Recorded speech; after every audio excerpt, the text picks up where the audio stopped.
and having fun people to work with. Grab a seat, we're getting started. Like I said, it's going to be me just talking a lot, and hopefully, I want to get through. What are you doing in lecture? Are you doing biochem in lecture right now? That's basically that. What part? I mean, you go through all the water, polar, non-polar, covalent, but we're doing that now. It's all important stuff. All right. So what we're the goal of the exercise, and I won't get through all of it today, but I'll add some to it and probably send you a supplemental presentation on because I won't get through all of skin, but I need to give you the anatomical basis.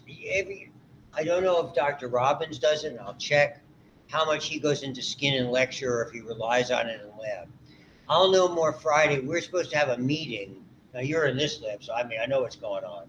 But with a lot of the other folks in your lecture classes, Dr. Robbins and I are trying to meet with everybody else who's doing the lab so we can kind of get on the same page. We'll see what happens. So that's supposed to be Friday afternoon, assuming nobody else gets sick. So where I left you, recall, and it's a much better projector now. They thankfully so you get a really good picture. I can see that for now. Is where I left you when we had to be in the micro lab last time uh, was more about I was starting connective tissues. These are you've got to get through the building blocks before we can latch onto the bones and talk about all the parts of them that are there. Look at the muscle models, all that type of stuff. So the bones is a significant piece. It probably takes once we finish these three, we'll probably have bones out for the next at least the next 3 weeks, as well as joints. And it's very very topical because I say this all because it's the perfect time of year because of sports. I mean, we more injuries than you can count. If anybody follows sports even remotely, I mean, we're seeing and we're going to cover a lot of those problems. I mean, even though it's not really, it doesn't come till you get to muscles and tendons. Even though the Aaron Rodgers injury with the Achilles tendon that occurred on what was that Monday Night Football. So interesting, all those types of things, and it's easily predictable this time of year, not just because I've been watching it forever, because scientifically it's easily predictable this time of year. More on that when we get to it. So without further ado, as the word is, we do here. This is connective tissues are the most abundant of all the. We did all those lining tissues, and fair warning, I'm a nut for the lining tissues. Whenever I'll always be interested in those, whether you have me now or next term in some way, shape, or form, whatever. So it's by far and away the most abundant. The big player by far and away is a protein called collagen, which most people are becoming much more familiar with. We're seeing a tremendous amount of collagen supplements being used in everything from nutrition, uh, health and beauty supplies, things like that. There's a whole range of it. Uh, so I have a lot of information to share with you over the time with regard to that. And it's just that it connects. What I showed you before were cells that were all in a sheet. They were all adherent to like a single or maybe multiple layers, but they were all attached to each other. It's all about cells with other cells, cell to cell connections. Whereas the flip side of that is connective tissues. And we really define them, you know. So rather than have, like I drew you probably before, something like so, where everything they're attached to the base, attached to each other, maybe the one top of them. Now you have cell here, cell here, cell here, cell here. Now you have stuff attaching them, yes, to each other, but the cells are not in any way next to each other. So inevitably it creates more space in between them. So the whole idea of connective tissues is what's in the space, how closely they're packed, how loosely they're packed, how well organized, what kind of fibers, what other stuff's in there. That's what this is all about. And it's really so. I I know it's trite. It's to say that we're building a person. So you're building it in lecture. You're right now. You're doing the biochemical building blocks, cell unit, and then I'm trying to get how we got the cells, we're going to start stapling them together. And the unit we do is this one. Yeah. Then we're going to get into where we take these tissues, the lining tissues, put three of them together, and voila, we make an organ. Skin.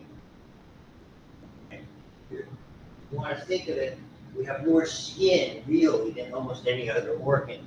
In the old days, we always called it the largest organ. I assume that's still the case. So, and it's nicely arranged connective tissue. So as you can see, it comes into connective tissue proper, which we kind of for years called soft tissue. So if many of you were involved in sport in some way, say or form, and they see, you'll hear, oh, they've got a soft tissue injury. This stuff, sprained ankle, twisted a knee, that type of stuff. Firmer or harder tissues, cartilage starts to get into that. Because interesting, you'll see ligaments and tendons are technically still connective tissue proper. And cartilage is somewhat, I almost describe it as not quite hard, but not quite soft, somewhere in between. And bone is clearly a hard tissue. And interestingly enough, the notion is that tissues have to be of substance, something you can grab onto, something that in some way, shape or form is solid. Blood is a connective tissue. Nothing in the rule book says it has to be solid. Okay, so it can be liquid. So, and this is a neat way they arrange it here that you should go back to. So you have, and here's how it works. You got three of the true loose connective tissues, three of the dense connective tissues, and the loose or the dense is based on just how many fibers there are interconnecting the cells. And then the cartilage is based similarly, but not quite the same. Okay, it depends a little bit on the fibers and a little bit on where you're going to locate it.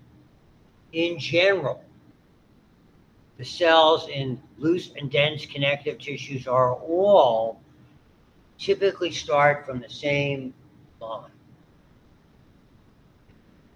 Whether it's bone, cartilage, or ligaments or tendons, or or even fatty tissue.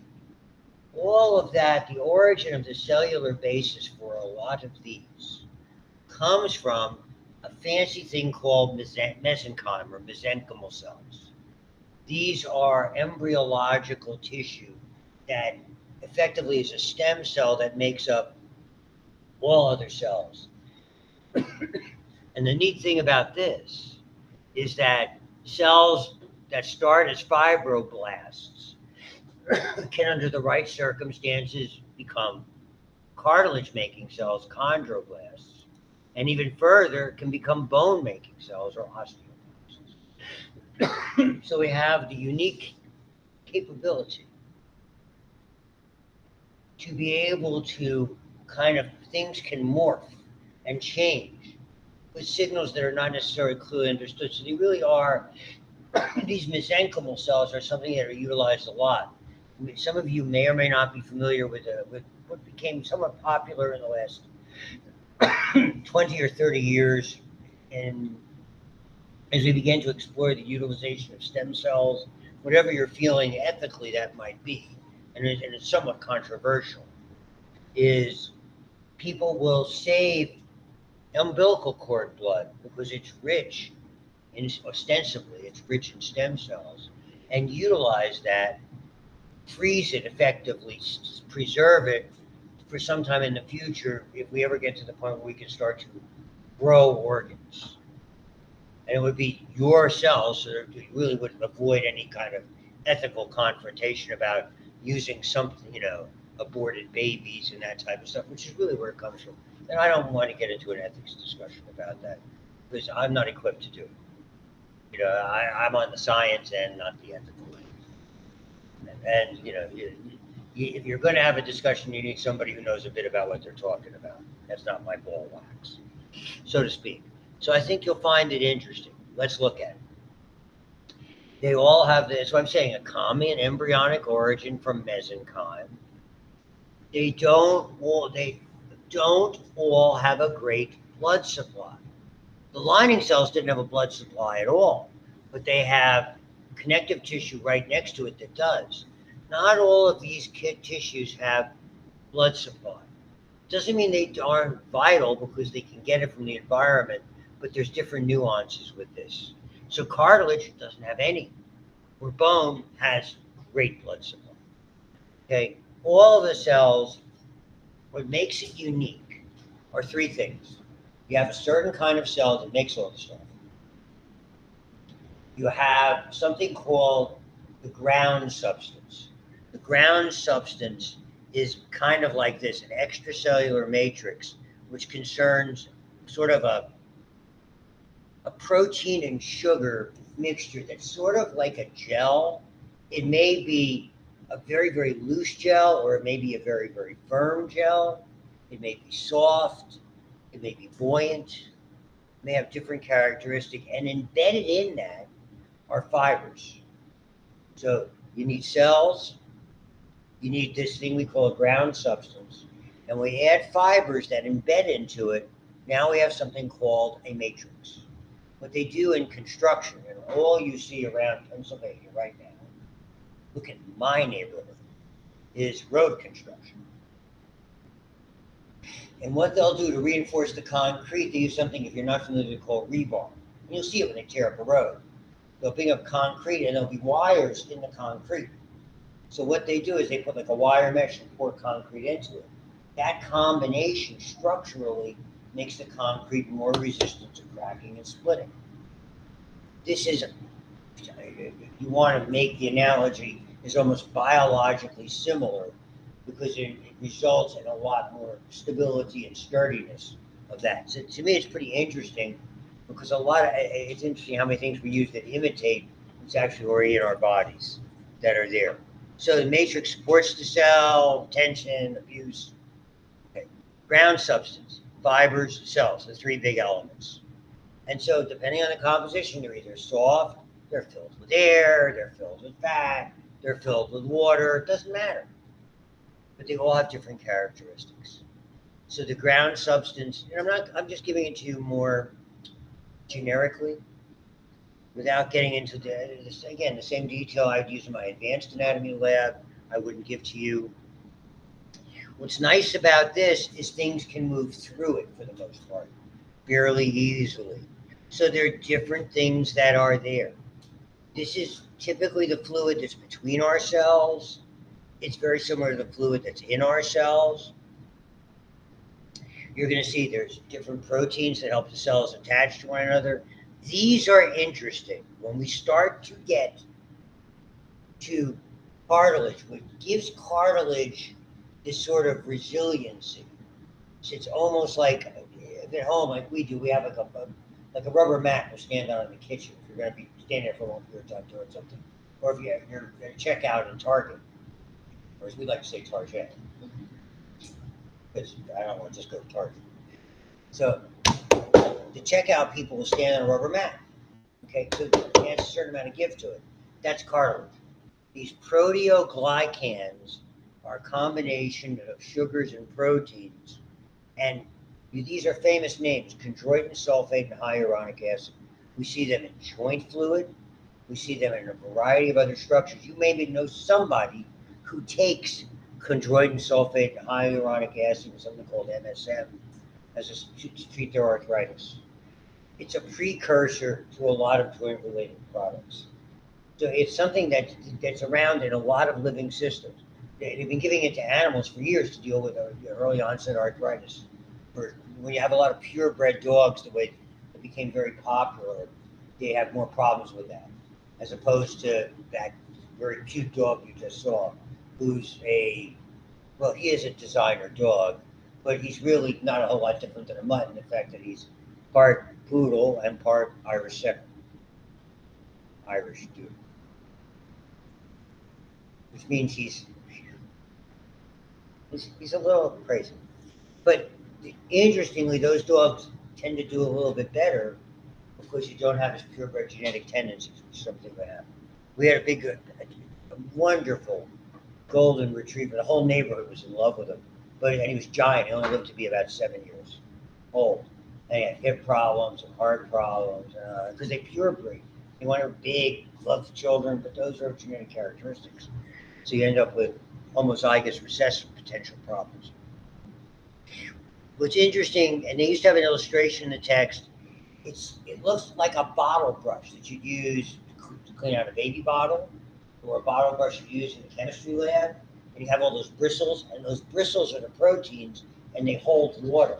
So you have a lot of water holding capability when you see what those look like. So it's trapped, and it's a very good way to describe it. 3 fibers. There's a lot of threes here.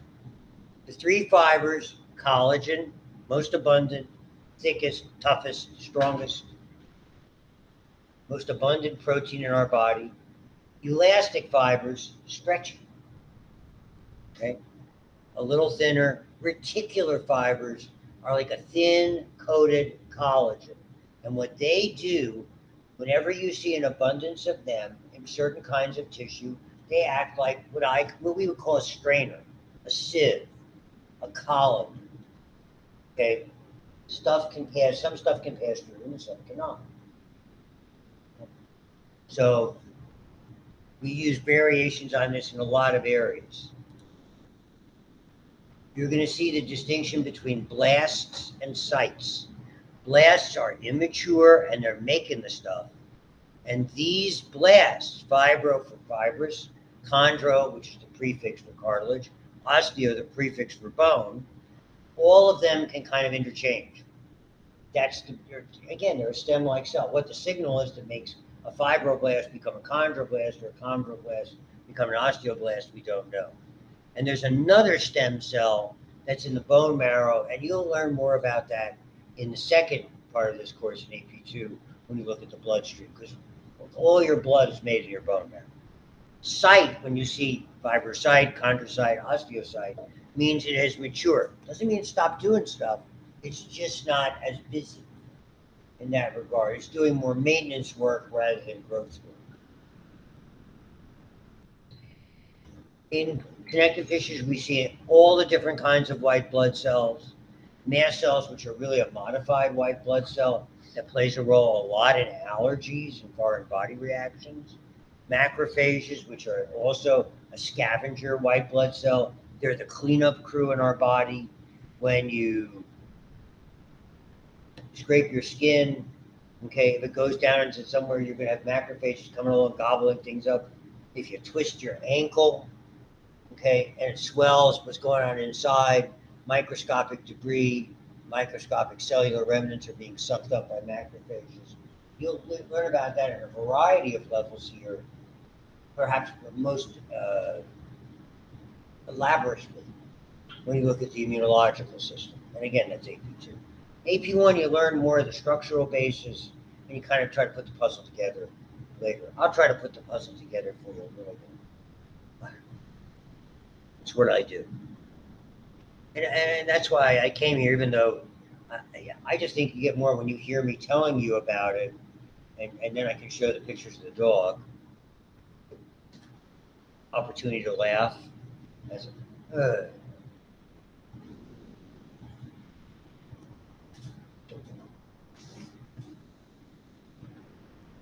Not allowed to do that.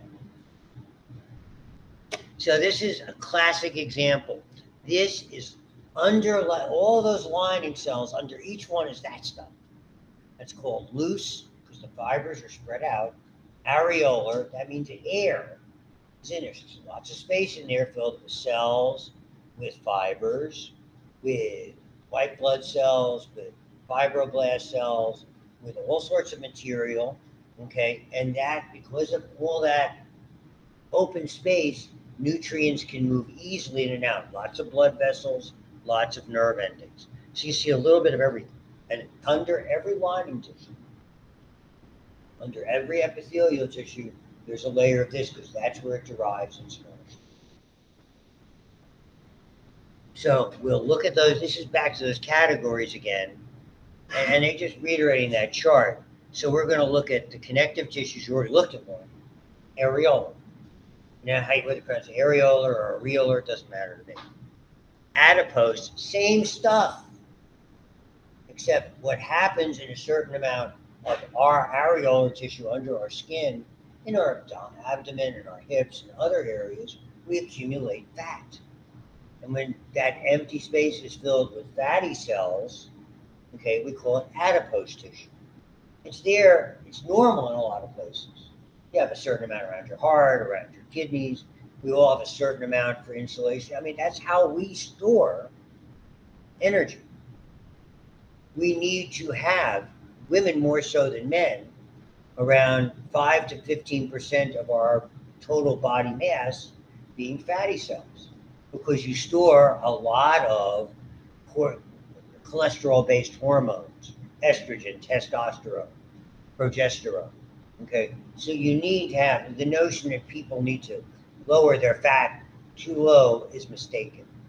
And if we get together again down the road for an AP2 for a lab, you'll hear more about that. So I mean, to have, particularly so for women and as well to a certain extent for men, you need to have adequate fatty mass in order to have adequate reproductive health. That's there. And then reticular is a little bit different. It's got those reticular fibers. So we see it in areas, particularly in the immune system, sometimes in the bone marrow. And when it's strained, it's almost like it's filtering the blood and trapping used blood cells in the spleen. We do that. Or it's basically allowing blood cells to run through it and releasing platelets, which are clotting elements, which aren't cells at all, but fragments of cells. So just that way you would take something and put it through a fine strainer for consistency. Okay, if you watch a cooking show, you'll do that all the time. You don't want to have little chunky things in your creme brulee. Just you can't have that. So when you're, just wouldn't want to have that. You don't want your hollandaise sauce to have lumps in it. Your beurre blanc.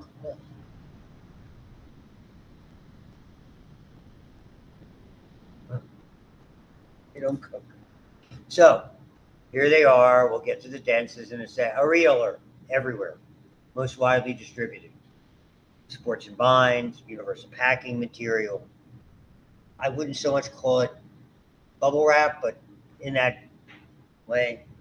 Fibroblast, loose, ground substance, water. What happens when you twist that ankle? What happens afterwards? It swells. In this area, that air gets water in it. We see that and a lot of times it's not just because of trauma. Down the road, you'll see with dietary problems or liver failure, we tend to see people lose proteins that hold water in their bloodstream, and they get gravity-assisted swelling to go into their legs. There's famous words called edema, which all of you in nursing are going to learn about that. When you have a patient in bed, you're going to be sitting there going like this for a test to see if it's called pitting edema. Put your finger over a bony prominence, and you take it away, and you see how long it takes to fill back up if it leaves an indentation. And there's different kinds of edema. And you're always going to see white blood cells and fatty cells. That's why I don't do the microscope. You don't gain a lot from it. That's in there, but you can see some of the fibers. You can see a variety of cells. Some of these are fibroblasts. The ones that are a little thicker and better defined are white blood cells. And that's the best way to describe it. And here you can see it's kind of right under the lining down here. A certain amount of it is where we store fat.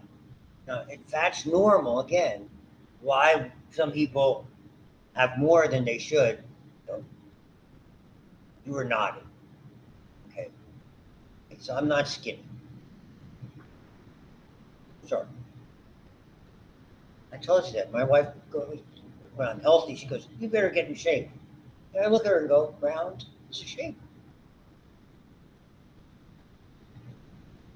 And then she looks at me and goes, get your hind quarters, not the term that she would use, to the gym.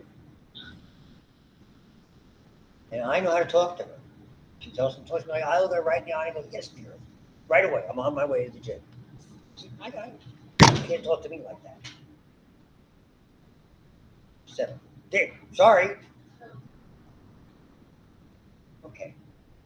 So look what happens. So fatty cells are normal. If you ingest carbohydrates we use and we create ATP out of rapidly.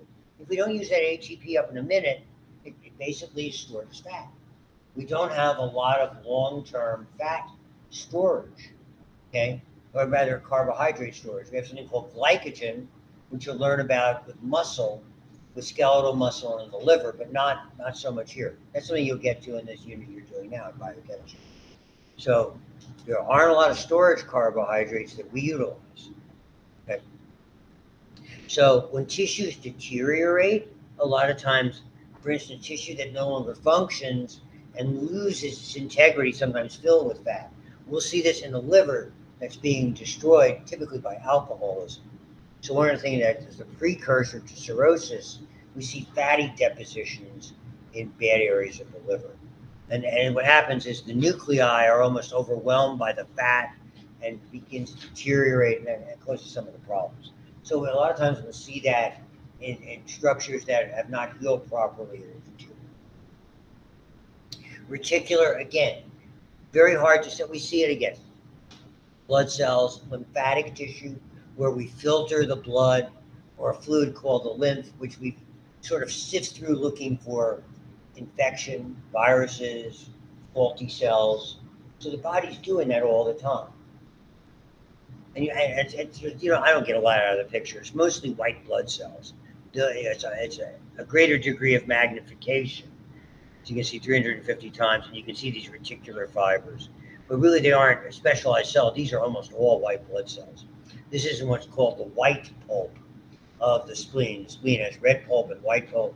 The red pulp filters the blood. The white pulp filters the lymph, looking for infection. So a disease that's prominent in entry-level college students, infectious mononucleosis, generally highlighted by an enlarged spleen, because that's where that virus tends to be identified and tracked. You got to look at, depending on who's doing micro, you'll get more about that in micro. Not everybody who teaches micro does elaborately on the diseases. I do. It's fun. Okay. So now the fibers are apart. Now we're going to put them together. Good news. The fibers are together, well organized, strong. Bad news. No room for blood supply. And when something has a poor blood supply, one thing is for sure. Very simply stated, it does not heal. That is the big problem with dense connective tissues. You have a lot stronger tissue, a lot more useful tissue when you're thinking of mechanical soundness, but you are not you're having something when it's damaged severely and will not repair. Moving on. So we classify them in the arrangement of the fibers. In general, wish I could do it.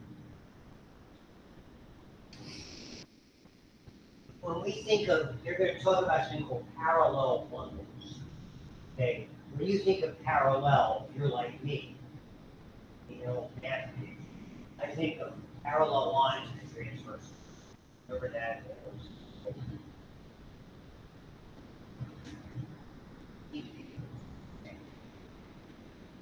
Body parallel means they're all running in the same direction. So, and a lot of things in the body don't stay straight. They start this way, they twist. We'll learn about that in biochem in the lecture component, because some of the fibers inherently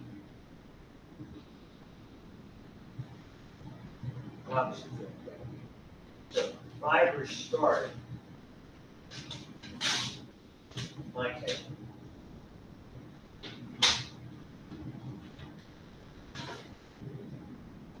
Fibers kind of start, let's say they start linear, or actually a little wavy start.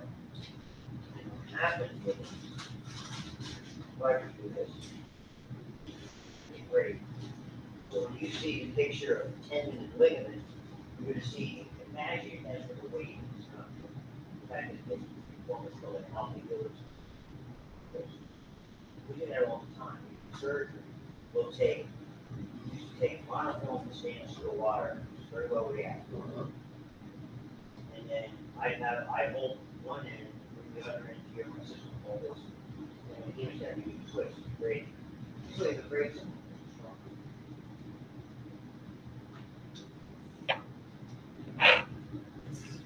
I spare no expense on demonstrations. So very high tensile strength. Stretch it, twist it, it's great. Closely packed bundles of collagen fibers. Here's the parallel, okay? They appear white, not a lot of blood supply, okay? Very slightly wavy, so there's a little bit of stretch. And we actually utilize that technique in certain aspects of surgery. You do it in the kitchen, and you create more surface area. You cut things on a bias. It's like if you have green beans, you can cut them straight, or you can do the kitchen slice, which is on an angle. Sort of decoratively, you got a cucumber, you can make nice rounds. Surely you guys have done this. You don't watch enough cooking shows. So, manufacture the fibers, the ground substance, very few cells in ground substance, almost all fibers, tendons, and ligaments. That's what it looks. There's the wavy. I mean, everything is great. It's super strong, unless it tears. Now, it's not going to tear here. So if you're thinking about Aaron Rodgers tearing his Achilles tendon, it didn't tear in the middle of this. The structural weak point in a tendon is called the myotendinous junction, is where the muscle converts to tendon. Okay, and that's the structural weak point. Nearly all Achilles tendon ruptures occur there. But moreover, when we damage a tendon, even if it was cut unintentionally by a sharp object, it's not, you can sew them back together, it just doesn't heal very well. So a lot of times you have to take that, and more so with ligaments, because ligaments have elastic fiber as well, they just don't heal well. So when you hear about someone having, most famous recently, and he's probably going to need it, Shohei Ohtani, who's a very famous Japanese ball player, he's both a home run hitter and a great pitcher, has ulnar collateral ligament. We do something called Tommy John surgery, named after a pitcher from the Yankees, the Dodgers, and the White Sox, of course, if we're not baseball fans. And you basically put a new ligament in.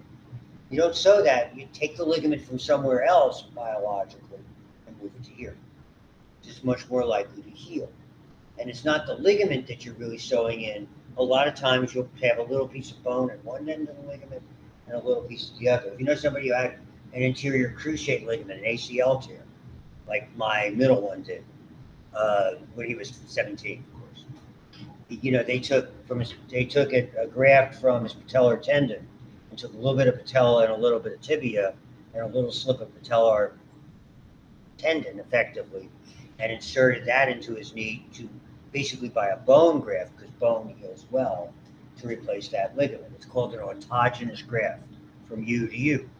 So you're going to take that. And again, you'll learn a little bit about that in the MU, for sure. He's one of those nutty kids who did BMX biking, you know what I mean, like X Games stuff. He still wants to do it. He's going to be 40 in May.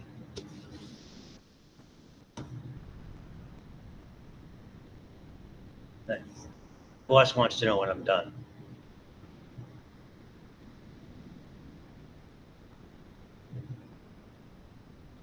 So I don't think she feels great.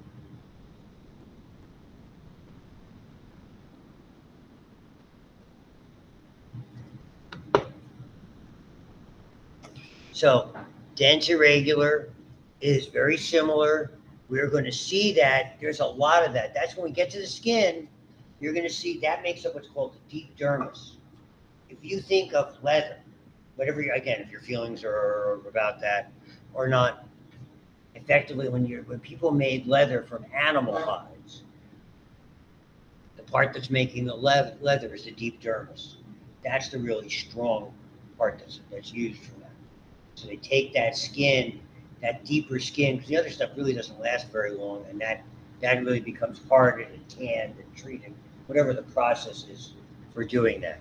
So they're dense, regular, but the collagen is thicker, and you can see it's not really the same way. Many directions, it's inherently a bit more stretchy, so that your joints can do that. The joint themselves, but the covering on the external part of the joint is called a capsule. And you have a capsule around your liver, you have a capsule around your kidney, so it holds things in firmly. And so, if you think of your elbow, I mean, you're constantly doing this. So this part has to stretch. And now when I straighten it, now this part has to stretch. So, I mean, it's got to have the ability to react when it's stretched. And that was, you can see the irregular nature. And again, very, very poor blood supply. Fortunately, when you sew these together, for the most part, you don't have to worry. It doesn't have that much functionality. If you have to put an artificial joint in to somebody, like a new knee, as long as it's held in there firmly, you're okay. Because that person's not going to go out and be, doing athletics and sport at a high level. You'll be happy if they function. And then lastly, and very importantly, next term when you get to the heart, you're going to learn about elastic connective tissue. People forget about that. It's nearly all elastic fibers. So yeah, around vertebrae, because they're stretchy, but this is the biggie. What we call your large or conducting arteries, also known as elastic arteries. The layer around where the blood flowing and there's muscle in it is nearly all filled with elastic fibers. So when your heart pumps out blood, when your heart beats and ejects the blood at a relatively high rate of 120, at about, that 120 over 80, that 120 millimeters of mercury force, is pushing against these elastic arteries. What they do is they act like a trampoline. So when you push on them, they stretch, and then when it's at rest, the stretch gives way and they rebound a little bit. That prolongs the blood flow, and it prolongs it in an interesting way, and it actually makes it less likely to be strongly pulsatile. It's something you see when you see cardiac dynamics that are there. That's really important. We see it only in the giant arteries like the aorta coming out of your heart, the carotid arteries, the subclavian arteries, the pulmonary arteries. So it's nearly muscle with all elastic tissue. And here we are. So here you have the aorta, the aortic arch. This is the carotid. This is the carotid. That's going to be the subclavian. That's going to be subclavian. And you'll learn all that next time you do the heart. Done with that. 3 to go. Cartilage. So for whatever reason, we make a lot of areas of nearly our entire skeleton, other than the skull and your collarbones, all those bones come from a cartilaginous shell. Effectively, making it easy, when that cartilaginous shell of bone, that cartilaginous frame of bone is invaded by blood vessels, blood destroys cartilage.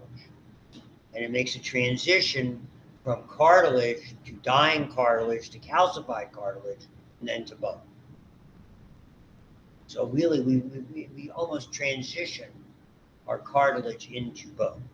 So the cells called chondroblasts, and they somewhat erroneously, because I think it's an optical illusion, call it, it's like, well, they're identified because they have like an enclosure around them.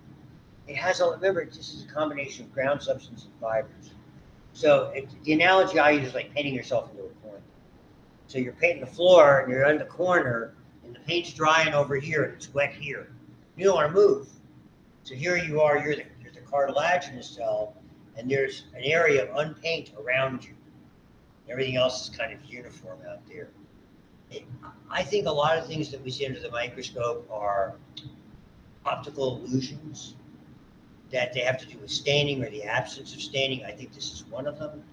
I really think that that's where it comes from. It has a fair amount of flexibility. It has no blood supply or nerves. It has a very interesting membrane around it, which has blood supply and nerves, called a perichondrium. Down the road, when we do bone, you're going to learn about something called periosteum, which is what that becomes.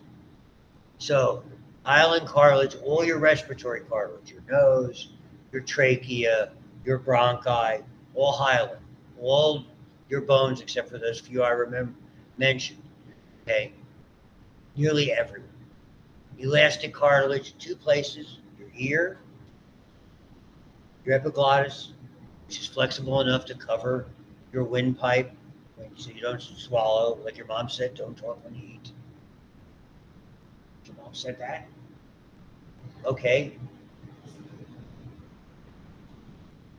My mom said. Fibrocartilage, it's got a little bit of both hyaline and really it's very strong. So the knee, when you hear about someone with knee cartilage, called the meniscus fibrocartilage, the discs in between the bones, which we're going to look at extensively, intervertebral discs. And it's not the only place where we see this. Your temporomandibular joint has a little spacer made of cartilage. And when you have cartilage in a joint, it lets it do more stuff. It increases its degree of freedom, its amount of mobility that it has. Here's what they mean by having a lacuna. I don't make a big deal out of it. It's a hallmark. So here's a classic area, rib cartilage. They're technically part of respiratory. Your ribs don't collect or connect directly to the sternum. They connect by cartilage called costal, C-O-S-T-A-L, cartilages. Costal means having to do with the rib cage. So in folks who get older, a lot of people have trouble expanding their chest because that cartilage starts to transition into bone. And people get considerably older. Some earlier than that, but let's say 80s and 90s. And so that does add to with they have respiratory problems on top. Elastic, not a lot to say about that. Ear, again, epiglottis. And then this is these intervertebral discs. It's not uniform. The disc is not uniform in between the vertebrae. It's the fibrocartilage is around it. In the middle, it's got like a soft gel-like substance. It's got a fancy name. It's called the nucleus pulposus, which means pulpy core.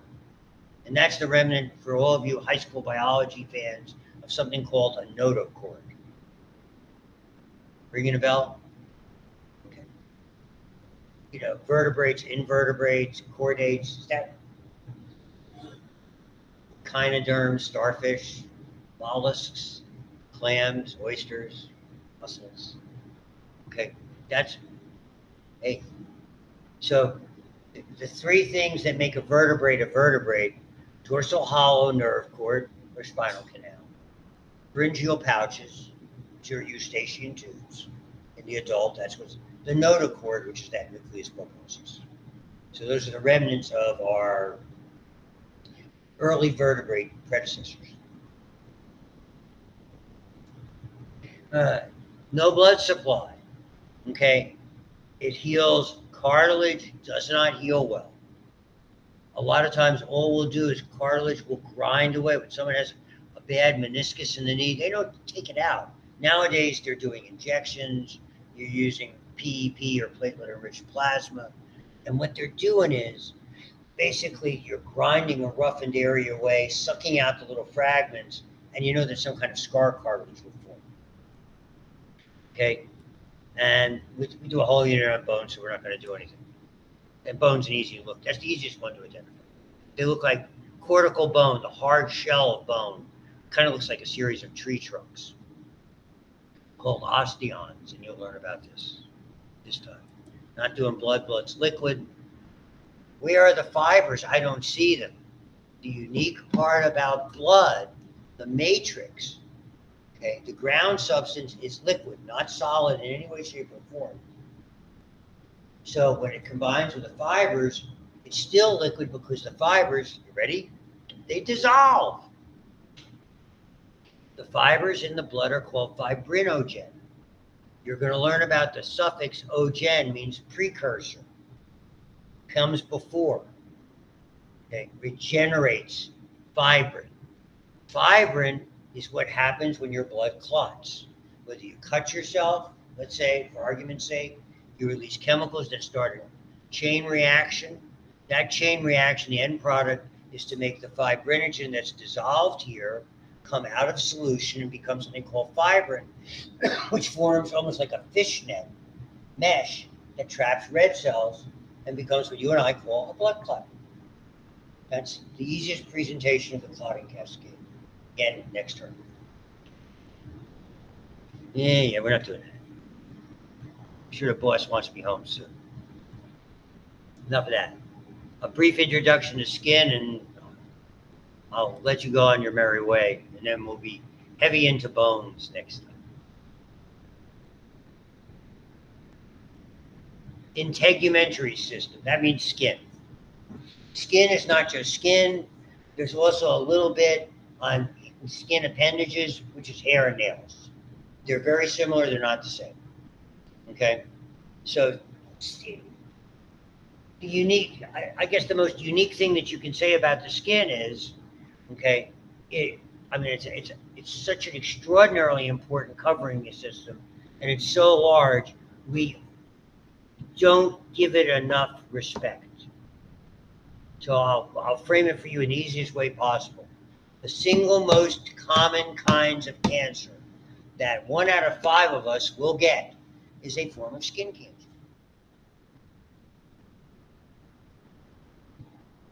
A very famous musician named Jimmy Buffett, you might have read about it, from down in, he kind of made his fame singing about Key West in a song, started with a song called Margaritaville. And if you haven't been to Key West, go, it's great. Chickens everywhere. Anybody been to Key West? No? Oh. Chickens everywhere. My wife and I love them. So yeah, we passed by that on multiple occasions, but since we really don't drink, it doesn't pay to go into the bar. But nevertheless, he died of a rare form of skin cancer.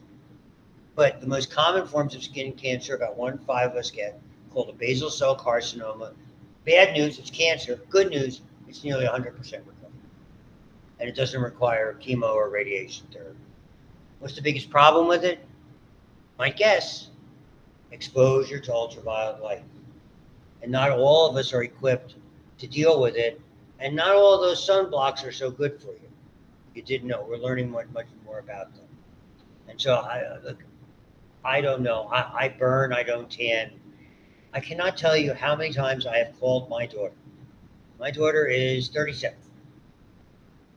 And so as I started teaching, so I call in between classes, let's say 20 years ago, maybe not, 15 years ago. Oh, hi, what's going on? Oh, I can't talk, Dad, I'm tanning. You take her phone into these tanning beds? I said, what are you doing? That's bad for your skin. It's bathing suit season.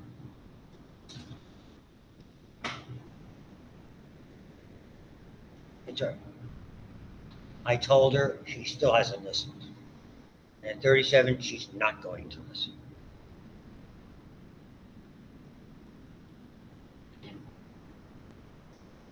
Again, her claim to fame, she's engaged to an honorable graduate of this fine institution from 2005.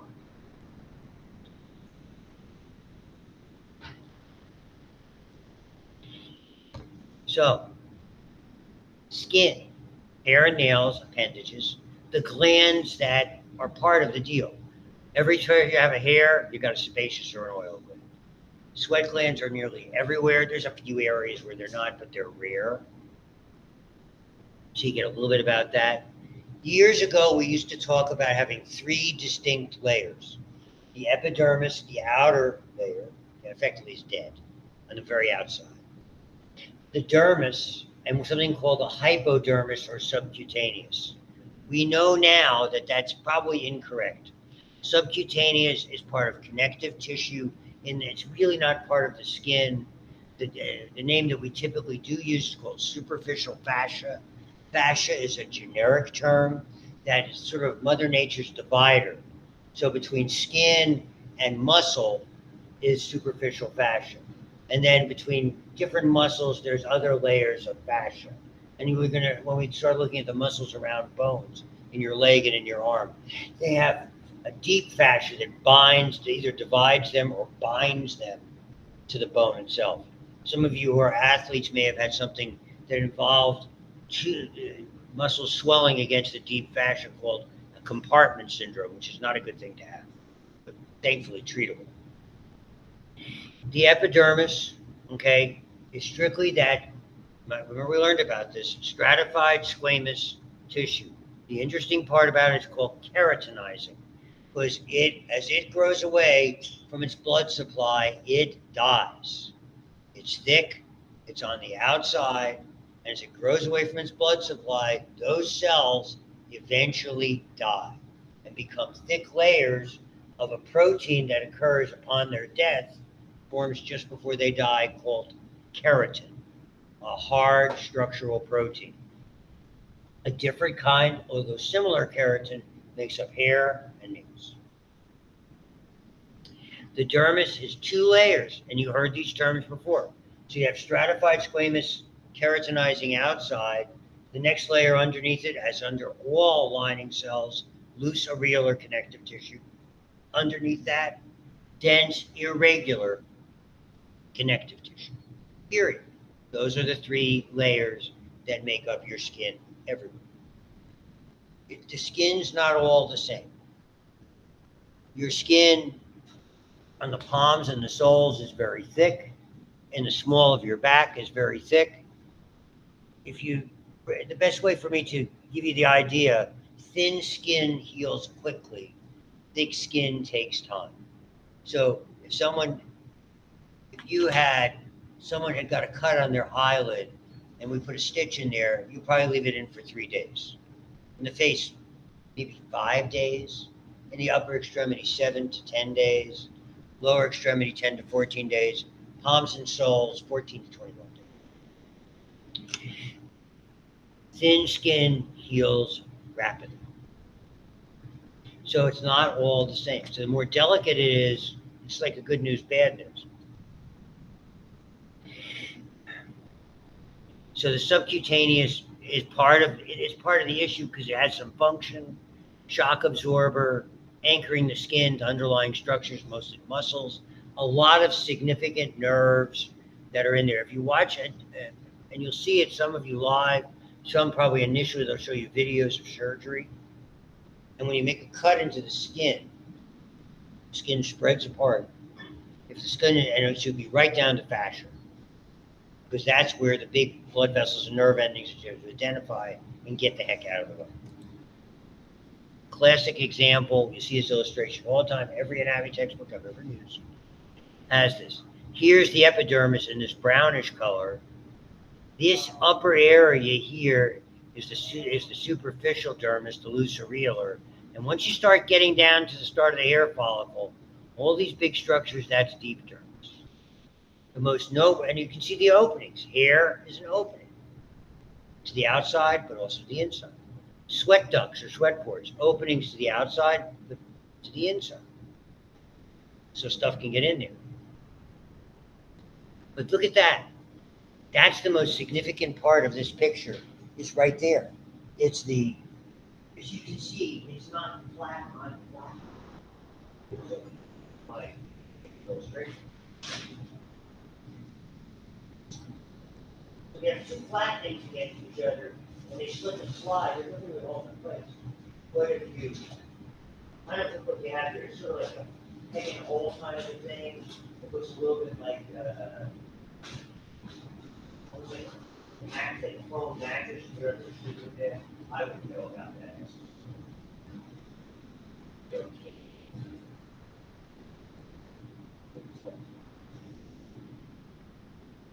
But when you have it like this, can't imagine. Don't get a little bit inside thing. This is all about surface area. All that surface area allows the blood supply from here to go up through the system of eggs into the epidermis, easily. Epidermis is the vascular. And so you'll see this. Go a little bit about this before we start on next week, about burns and what first degree, second degree, and third degree. That's really where the science comes.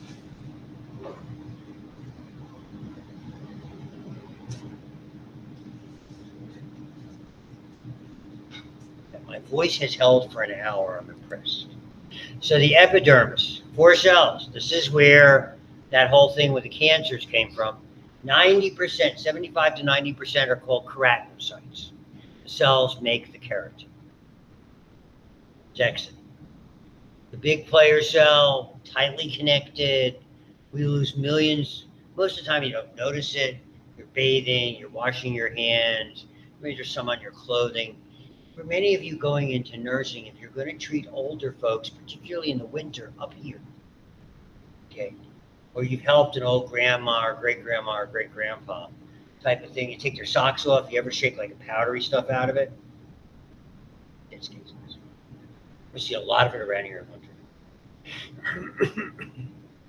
So the keratin is the big player with regard to this. We lose a ton, somewhere between 75 to 90%, and it depends on the individual. It varies from person to person. The degree of our pigmentation, whether we're very darkly complected or dark-skinned or light-skinned, is about not just the number of melanocytes, but very much about the activity. Here, the number doesn't vary so much from person to person. It's more about the activity, and there's some where there's genetic bases as well. Okay, the pigment they produce is called melanin. The melanin is kind of the cells spit out this melanin, and it's absorbed by the keratinocytes, and that's the major player in protecting you vis-a-vis ultraviolet light. So they transfer what are called melanosomes, little pockets of the pigment, and then effectively they afford you that ultraviolet protection. So if we use it, if you're in the lab, the microlab, you might use an ultraviolet light. But the ultraviolet light that you might use there, or if you have an ultraviolet light at home, we used to do that a lot back in the day in college. You have like spatter paint and have ultraviolet lights and posters and things like that. Psychedelic. Long before anything. Woodstock is ringing a bell. No? Help me. Good. I really am getting old.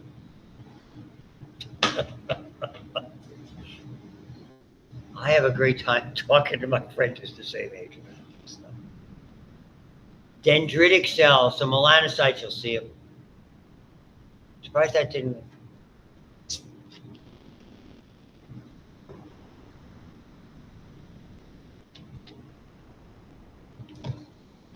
So dendritic cells are in a lot of areas. You have cells that are similar like this, associated with your skin. Any of these openings, these are cells that sample the environment. They're a variant of, they're part of your immune system, and they sample the environment. It's almost like keeping it in tune. They're checking for invaders. And they're really important. It's the big problem we've had. I think a lot of it, and I'm not making scientific policy. It was almost an overreaction to COVID. I understand it. I understand the legalities of it. I'm not wishing bad or poor health on anybody, but locking down everybody and everybody being reluctant to interact and all of us walking around with masks, it's not a great thing. And years ago, they called it the hygiene hypothesis. And so effectively, they were so worried about, and this was the stock of Henry VIII, who went through a number of wives to have a son. The son, if you did not know, didn't make it to his majority. He didn't make it to his 16. Okay, he died when he was like 15. It just he had technically become king. And the reason is they wouldn't let he lived sequestered from every other child. They washed down the walls with corrosive solutions constantly. They didn't let him play with other kids. Okay, he never was really exposed, other than very limitedly, like to everybody else. And his immune system probably didn't develop. He succumbed to pneumonia at a relatively early age. I know they didn't have antibiotics. They didn't have advanced medical care. But that's the idea with those types of things. I mean, I don't know how your folks, and I'm not criticizing. When we got home from kids in elementary school, our parents kicked us out of the house. I realized we didn't have to worry about somebody snatching us, predators that were out there, which seems entirely too many.